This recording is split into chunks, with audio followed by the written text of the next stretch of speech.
كور بحسا كهرة سيدا سوهشين عنوكان بسم الله نيو عنوكان أركيسو ساكا يمكي أي هاد سيديدي الصبح نمو ayaa waxaa saldhigga la soo xiriiray dad shacab waxay sheegeen in canug la soo tuuray waddo laga helay waxaan ku amarnay inay saldhigga keenaan canugii waa noo keeneen canugii dabcan waxaa jiri jirtay ilmo la soo tuuray maalin walba saldhigga la keeno ilmaha la soo tuurayo oo saldhigga la keenayo waxay ahaayeen kuwo yaryar oo markaa dhashay oo dad yaryar oo markaa dhashay oo garanaysaa la garan kara canug la soo tuuray adoo xalay dhashay oo kale iyo mid maanta dhashay oo kale in la soo tuuro saldhigga la keeno hawshaan ugu cusbeen laakiin ninkan hadda sidaad arkayso waa nin weyn ninkaa uu guurguuranaya waa ninkaa weyn alxamdulilah si fiican buu u dhaqaalaysan yahay waa wiil uuna gudan yahay oo waa nin gudan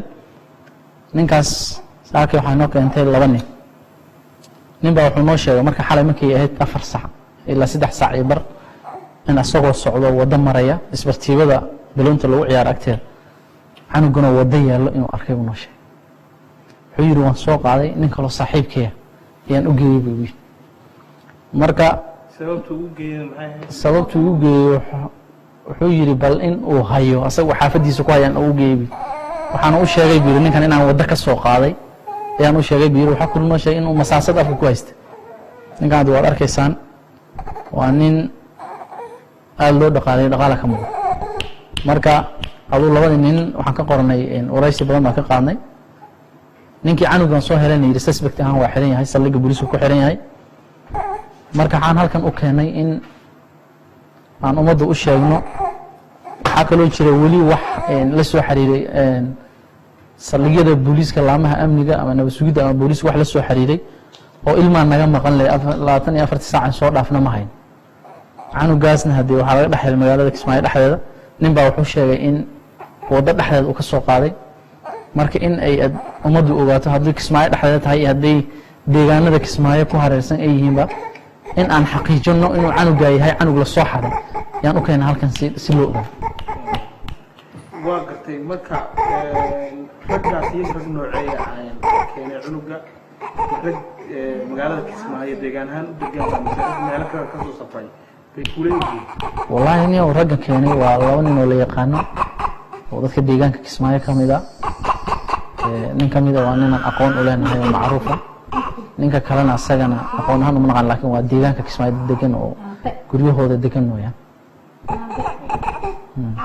مرك حتى حكينا لو بس وحكاية بدكي أتكلم كم قيمة حكاية دعوة من الفالكان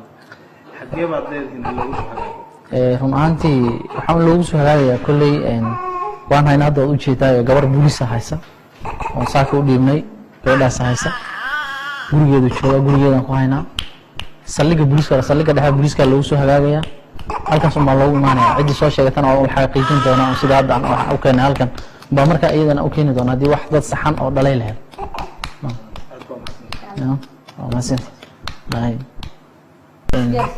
canugaas haddii ay jirto cid sheeganayso oo dhashay ama uu ka maqan yahay in ay la soo xiriiraan TV-ga Jubbaland iyo saldhigga booliiska iyo dhammaan laamaha amniga meel walba ay joogaan si loo xaqiijiyo canugaas inuu yahay canug la soo xaday iyo canug la tuuray inuu yahay aad u mahadsan